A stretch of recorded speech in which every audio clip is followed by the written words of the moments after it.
Bonjour peuple d'Afrique.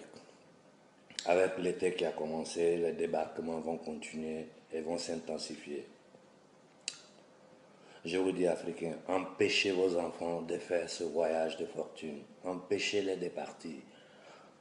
Parce que s'ils ne meurent pas dans le désert, qu'ils ne meurent pas dans la mer Méditerranée, ce qui est sûr, ce qui les attend en Europe ici, c'est pire que mourir dans l'eau ou dans le désert. Parce que la vie les jeunes Africains qui sont arrivés, qui sont dans tout l'Occident, mais c'est pas possible, c'est insupportable, c'est insupportable. Empêchez vos enfants de partir. Il est mieux de combattre sur son propre territoire pour sa liberté que de risquer sa vie pour venir faire l'esclave ici. Ce matin, on va venir au travail. J'ai fait un zapping général des médias occidentaux, mais c'est pas possible. Je sors, j'ai honte. Et à chaque 2 pas, je vois un Africain avec un chapeau qui mendie. Mais nous, on va devenir les mendiants du monde.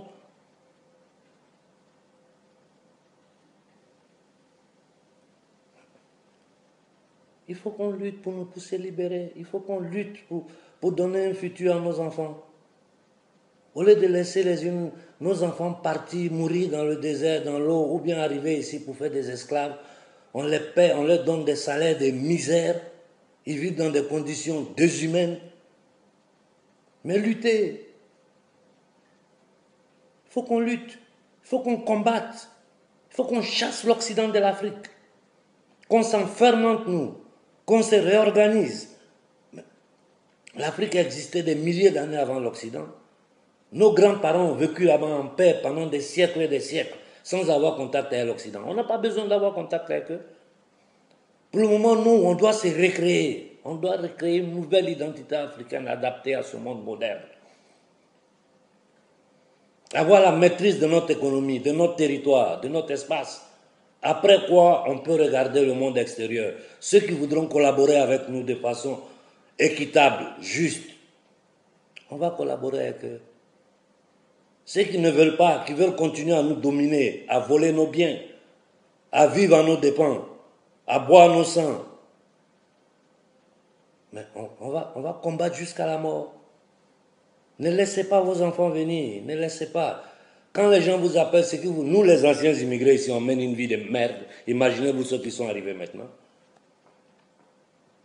Nous qui avons fait 20, 30 ans ici, là, on mène une vie de merde. Et je me retiens parmi ceux qui sont plus chanceux. 4. Ne laissez pas venir vos enfants. S'ils partent, vous n'allez plus les revoir. Beaucoup vont devenir des drogués, des alcooliques. Beaucoup vont mourir. Et dans peu de temps, le conflit entre les Africains et les Occidentaux va déclencher. Tout ça, la politique occidentale le fait exprès. Ça, c'est un plan eschatologique. Faites un peu de recherche, vous allez vous rendre compte que je ne dis pas des bêtises. Les premières années où j'ai commencé à tomber sur certaines informations, je pensais que c'était je ne pouvais pas croire comme si c'était des contes, si ce n'était pas une réalité. Mais plus je me suis enfoncé dans la documentation, j'ai passé des années de dépression pour ça. Et tout ce que j'ai lu, tout ce que j'ai entendu est en train de se réaliser sous mes yeux. Ne laissez pas vos enfants partir. Je vous souhaite bonne fin de semaine. J'ai des clients qui sont en train d'arriver, il faut que je les reçoive. Ciao, ciao Afrique.